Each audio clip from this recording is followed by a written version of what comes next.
The blood was still fresh when the lioness understood her cub wasn't coming back. But on the savanna, loss doesn't wait for grief.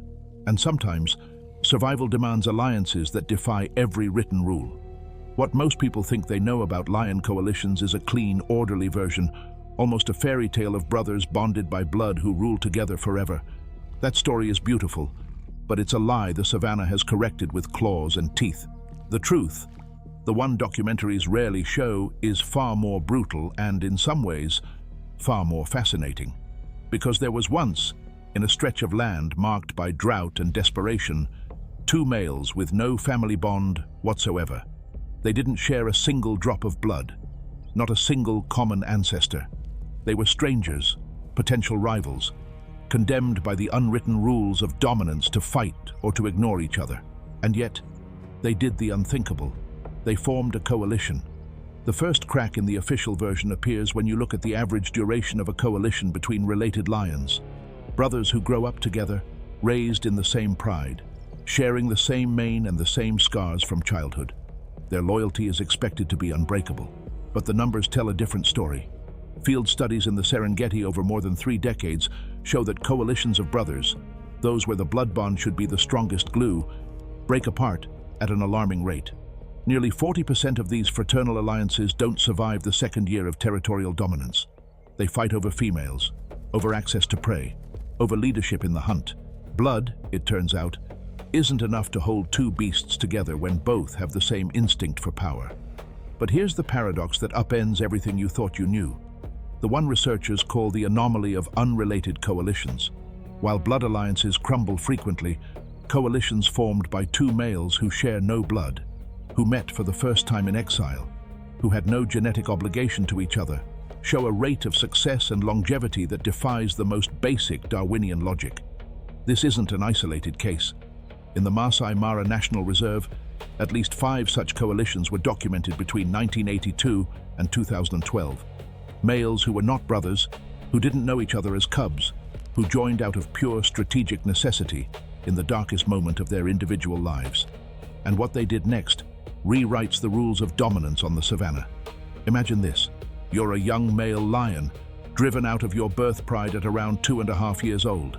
You have no territory, no females, no allies. Your mane is just beginning to darken, and every step you take into unknown land is a gamble between life and death. Established males will smell you from miles away as a minor threat, but also as easy prey if you cross the wrong border. In that state of absolute vulnerability, you find another male in the same situation. Maybe you spot him first drinking from a muddy waterhole at sunset, his coat dusty and ribs showing from weeks of failed hunts. There's no warning growl, no intimidation posture. There's an instant recognition of a shared situation. Both of you know that alone, you won't last the year. The decision to join isn't emotional. It's a cold calculation of survival. Two males hunting together can bring down prey that one alone can't subdue. Two males sleeping in shifts reduce the risk of being ambushed by a hyena or a rival coalition. Two males roaring in unison sound like a much bigger threat than one alone. It's a simple equation. 1 + 1 equals more than 2 on the savanna. But the science of coalitions reveals a deeper detail, something ethologists call the acquired bond syndrome. Males who bond without kinship develop a behavioral synchrony that surpasses that of many brothers. Their cortisol levels align, their sleep patterns synchronize, they even coordinate their hunger and satiety cycles to maximize hunting efficiency. There's one documented case in Kruger National Park that illustrates this with a rawness no script could match. Two males, identified as MZ1 and MZ2 by researchers, met on the park's southern boundary early in the dry season. MZ1 had an open wound on his right flank, likely from a fight with another solitary male. MZ2 was visibly limping, his left forepaw swollen from an infection. They had nothing to offer each other except company and defeat. And yet, over the next 48 hours, something shifted. Researchers observed from a distance how MZ2 lay down near MZ1, allowing the other male to lick the wound on his flank. It's not a gesture of human affection. It's a hygiene behavior that reduces infection risk and strengthens a practical bond. MZ1 and MZ2, two loners who began with open wounds and ended up synchronizing even their hunger. That bond, forged in necessity, is the savanna's signature. There's no affection, there's advantage. If you want to keep discovering how the most unlikely alliances redefine territory, subscribe so you don't miss the next stories of real coalitions. And tell us in the comments, what other example of an acquired bond do you remember between predators? By the third night, they hunted together for the first time. They caught a young warthog, a prey neither could have subdued alone. They shared the food without fighting, a sign of trust rarely seen even among littermates. Over the next 3.5 years, they held the southernmost territory of the park, defeating 3 rival coalitions and raising at least 2 litters of cubs. But what makes this story extraordinary isn't just its success, it's what happened when old age arrived. MZ1 began losing vision in his right eye, probably from early cataracts. His hunting ability dropped drastically. In a coalition of brothers, this is the moment when the weaker male is abandoned, displaced, or even attacked by his own kin to eliminate the burden. MZ2 did none of that. Over the next 8 months, researchers documented how MZ2 would hunt alone, return to where MZ1 was resting, and let him eat first. There was no obvious evolutionary advantage to this behavior. MZ2 shared no genes with the blind male. There was no kinship calculation to explain his loyalty. Yet there he was, night after night, bringing prey to his fallen partner, until natural death separated them barely 2 weeks apart. When rangers found the bodies, they lay less than 20 feet from each other. There were no signs of violence. This is what few see. The savanna isn't a place of sentimental loyalties. It's a relentless pressure machine where every decision must pay an immediate survival dividend. So how do you explain a loyalty that defies that fundamental principle? The answer, according to radio collar tracking data collected over more than 15 years in the greater Kruger ecosystem, points to a mechanism biologists call extended reciprocal investment. It's not altruism, it's not love. It's an unspoken contract where each male knows, on a level that requires no language, that the other's survival is directly proportional to his own long-term survival. When 2 unrelated males form a coalition, they aren't building a friendship. They're building mutual insurance against the worst possible scenario, being completely alone. And research shows this insurance is most effective when established early, in exile, before territory or females enter the equation. There's a study from the University of Minnesota that tracked 47 young males after expulsion from their birth pride. Those who joined another unrelated male within the first 6 months of exile had a first-year survival rate of 72%. Those who remained solitary for more than 12 months achieved only 26%. The numbers don't lie. On the savanna, a lion's worst enemy isn't hyenas, drought, or even rival males. The worst enemy is loneliness. And the solution to loneliness doesn't always come in the form of a blood brother. Sometimes it comes as a stranger who has been through exactly what you have.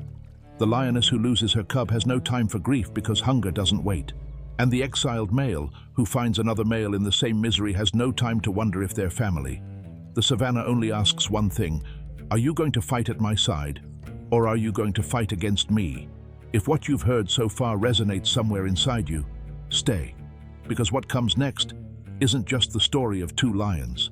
It's the story of a pattern that this particular coalition executed with a perfection that even blood ties failed to match anywhere else in the ecosystem. And that pattern has a name, a timeline, and a cost that researchers are only beginning to understand. Now watch this. The coalition MZ1 and MZ2 formed wasn't an accident. It was the result of a sequence of decisions any exiled lion can make, but very few execute correctly. The first decision, the most critical one, happened in the first seconds of the encounter. When 2 unfamiliar males cross paths on the savanna, the standard protocol is threat. Ears back, guttural growl, tense tail. It's an almost automatic ritual. But in the encounter between these 2 future allies, something was different. Neither initiated the threat sequence. Both kept their ears up and eyes low. It wasn't submission. It was recognition. Ethologists call this opening behavior. It's a voluntary signal that the other male isn't perceived as an immediate threat. In the jargon of field researchers, it's the moment 2 loners decide not to be rivals. And that moment, lasting barely a few seconds, determines the fate of the next 5 years of their lives. Once the opening is accepted, The synchronization phase begins. Over the first 2 weeks, the males spend most of their time within 10 meters of each other. They lie close, drink together, and most importantly, coordinate their activity cycles. If one wakes up, the other wakes up. If one moves, the other follows. This synchronization isn't just social. It has a hormonal basis. A study published in the Journal of Zoology measured oxytocin levels in the urine of males from established coalitions. Levels were significantly higher in coalitions of unrelated males than in coalitions of brothers.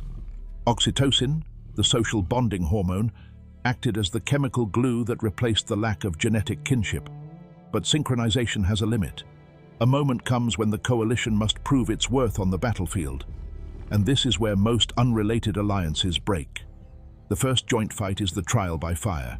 MZ1 and MZ2 faced their first test 43 days after their meeting. A coalition of 3 young males, all brothers from the same litter, invaded their fledgling territory. The odds were overwhelming, 2 against 3, and the 3 attackers were younger and likely faster. What happened that night is recorded in the field notes of a researcher tracking them from a vehicle 300 meters away. The 2 unrelated males did not separate. They did not try to flank the enemy. They advanced together, shoulder to shoulder, literally touching each other's flanks as they roared in unison.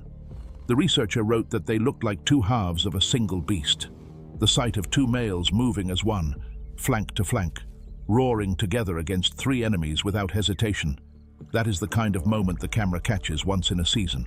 Subscribe to stay with us for those rare encounters where the bond between 2 unrelated lions becomes visible in a single charge.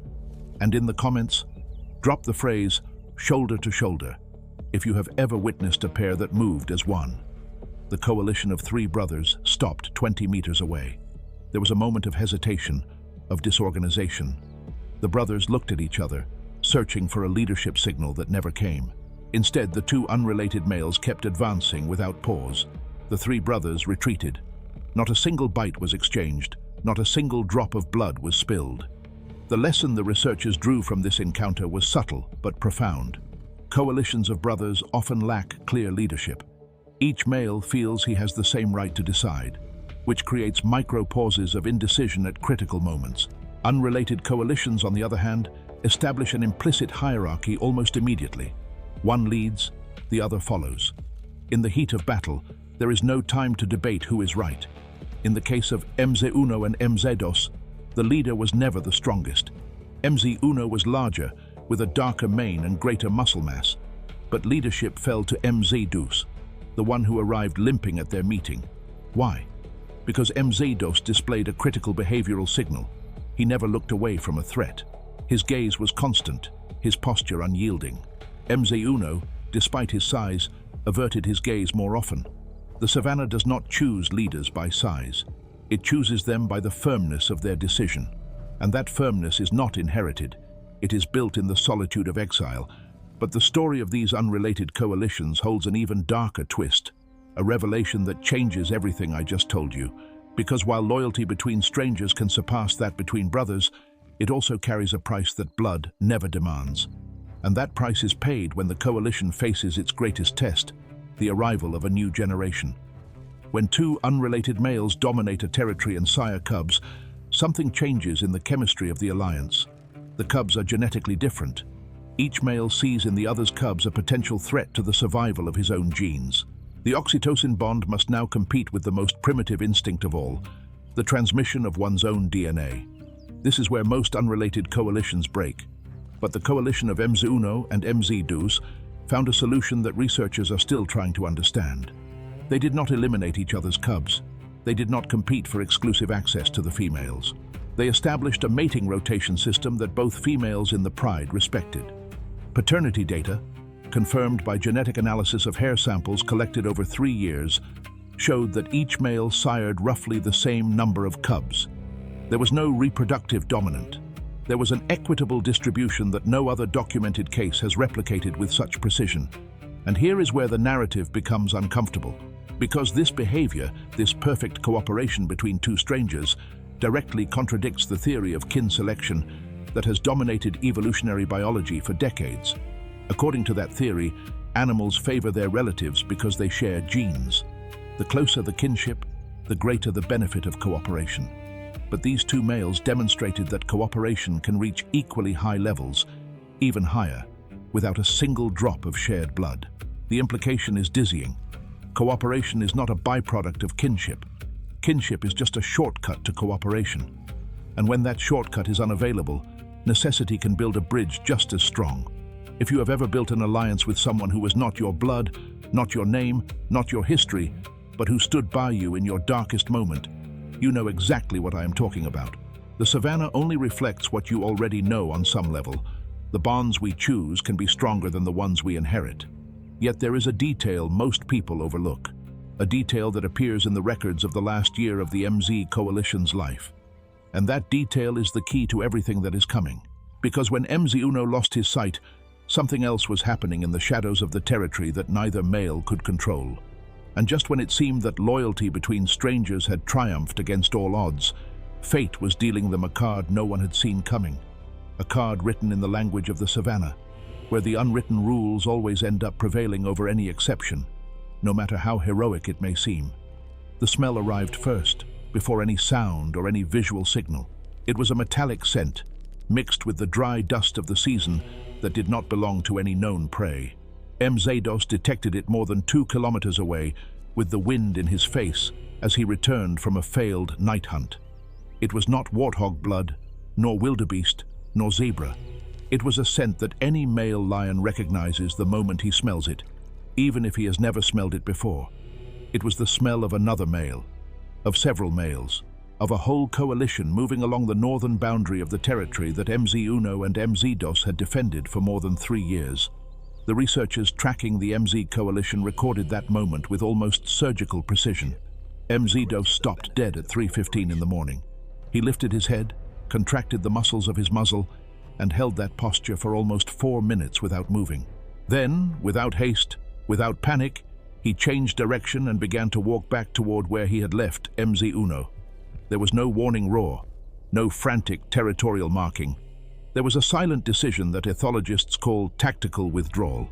MZ knew, at the same deep level where decisions are made that require no conscious thought, that his partner could not see, that his fighting ability was severely compromised, and that facing an invading coalition under those conditions was a death sentence. The movement of the invading coalition was not random. The approaching males, 3 young lions with manes still developing but with solid bodies and fresh scars, were not exploring. They were following a determined course, as if they knew exactly where the territorial boundaries were and who was defending them.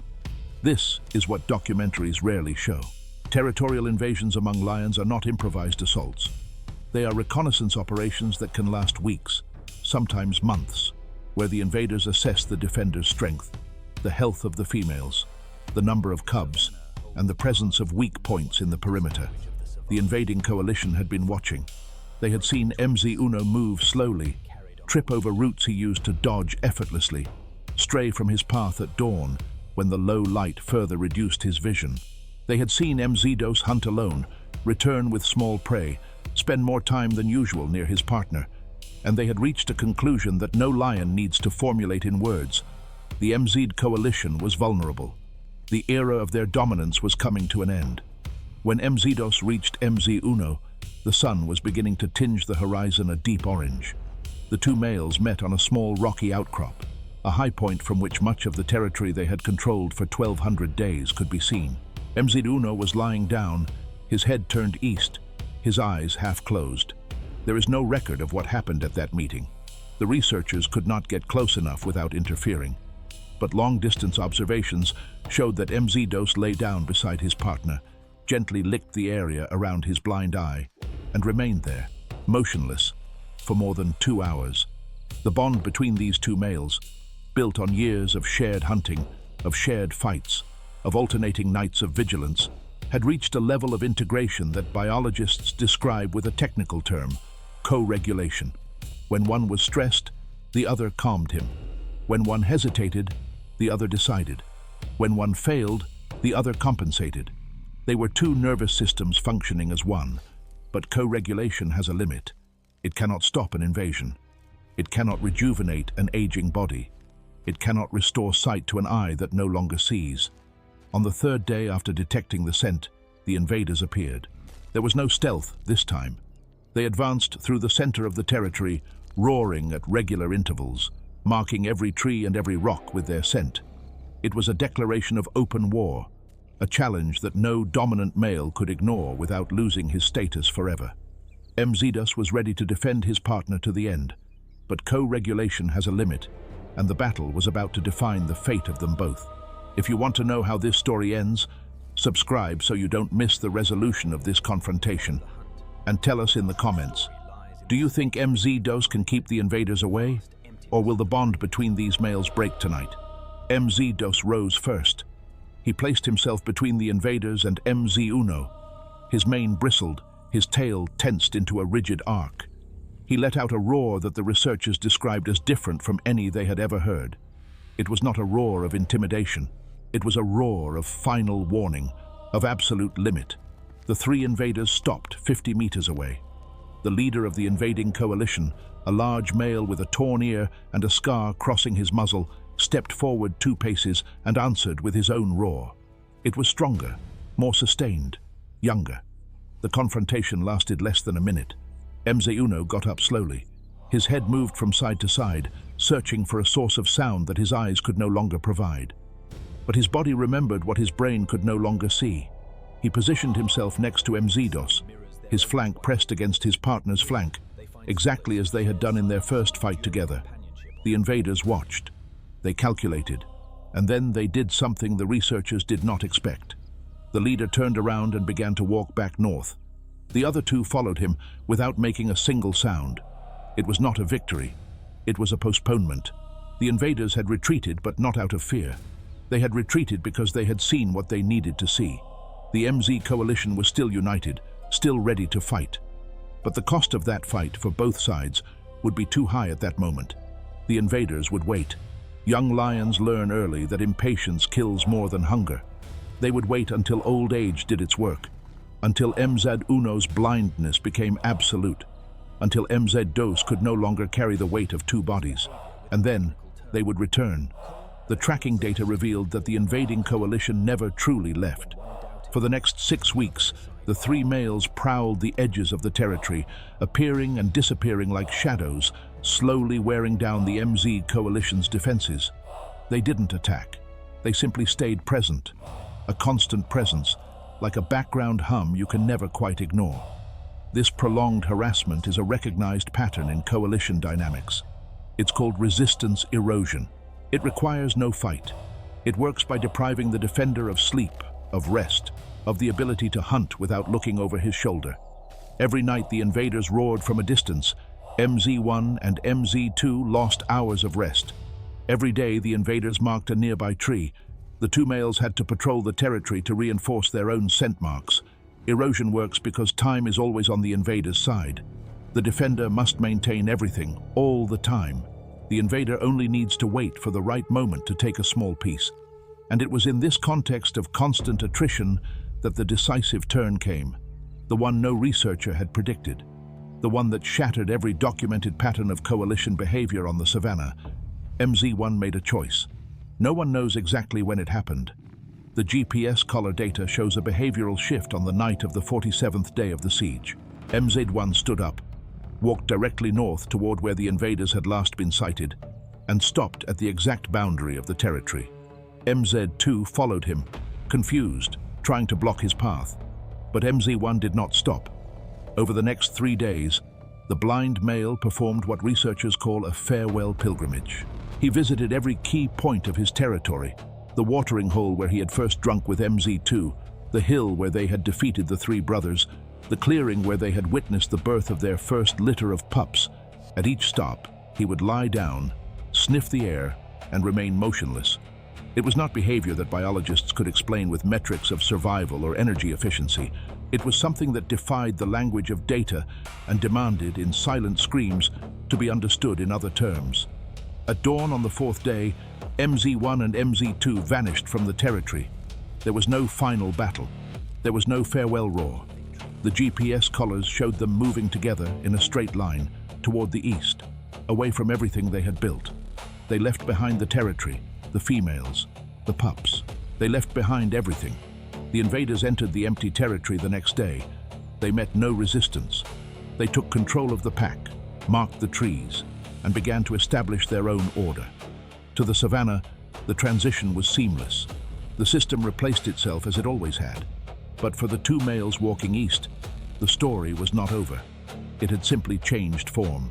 And what happened next, in the final days of their journey, is what researchers call, without apology for the sentimentality of the term, the final station of loyalty.